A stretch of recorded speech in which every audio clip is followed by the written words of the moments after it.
26 సంవత్సరాల నమ్మకం, లక్షలాది సంతోషకరమైన వివాహాలు. తెలుగు మ్యాట్రిమోనీని డౌన్లోడ్ చేయండి. ఒకప్పుడు టాలీవుడ్లో మోస్ట్ బిజియెస్ట్ మ్యూజిక్ డైరెక్టర్ అంటే ఎవరు? దేవిశ్రీ ప్రసాద్ కదా. అదే రేంజ్లో సక్సెస్ఫుల్ సంగీత దర్శకుడు కూడా ఆయన. కానీ రీసెంట్ టైమ్స్లో ఈ ట్యాగ్కి దూరమవుతున్నారు ఈ మ్యూజిక్ సెన్సేషన్. ఈ టైంలో దేవి కెరియర్కు సంబంధించి మరొక బిగ్ న్యూస్ ఒకటి వైరల్గా మారింది. ఇంతకీ ఈ వైరల్ అవుతున్న వార్తల్లో నిజమెంత? అసలు దేవి ప్లాన్ ఏంటో చూడండి. ఒకప్పుడు స్టార్ మ్యూజిక్ డైరెక్టర్ గా టాలీవుడ్ ను రూల్ చేసిన దేవిశ్రీ ప్రసాద్ ఈ మధ్య స్లో అయ్యారు. రీసెంట్ టైమ్స్ లో దేవిశ్రీ పేరు టైటిల్ కార్డ్స్ లో కనిపించడం బాగా తగ్గిపోయింది.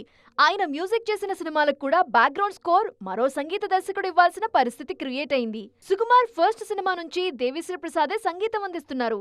ఈ కాంబినేషన్ లో బ్లాక్ బస్టర్ మ్యూజికల్ హిట్స్ వచ్చాయి. కానీ పుష్ప 2 టైంలోనే బ్యాక్గ్రౌండ్ స్కోర్ కి మరో సంగీత దర్శకుడు వర్క్ చేశారనే ప్రచారం జరిగింది.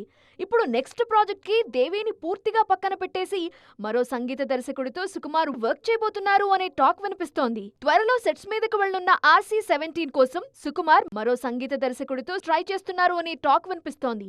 ఈ లిస్ట్ లో ధురంధర్ ఫేమ్ శాశ్వత్ సచ్దేవ్, సందీప్ రెడ్డి వంగ ఆస్థాన సంగీత దర్శకుడు Harshavardhan Rameshwar, latest young sensation Sai Abhyankar పేర్లు గట్టిగా వినిపిస్తున్నాయి. దీంతో దేవిశ్రీ లేని సుకుమార్ సినిమా ఎలా ఉండబోతోంది అనే చర్చ మొదలైంది. RC-17 సంగీత దర్శకుడి మార్పుకు దేవిశ్రీ కూడా కారణమే అనే వెర్షన్ కూడా ప్రచారంలో ఉంది. ప్రస్తుతం వేణు ఎల్దండి దర్శకత్వంలో తెరకెక్కుతున్న ఎల్లమ్మ సినిమాతో హీరోగా ఎంట్రీ ఇవ్వబోతున్నారు.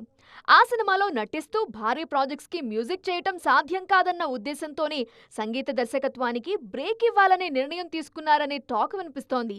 మరి ఈ విషయంలో అసలు నిజం ఏంటి అనేది తెలియాలంటే మాత్రం అఫీషియల్ అనౌన్స్మెంట్ వచ్చే వరకు వెయిట్ చేయాల్సిందే.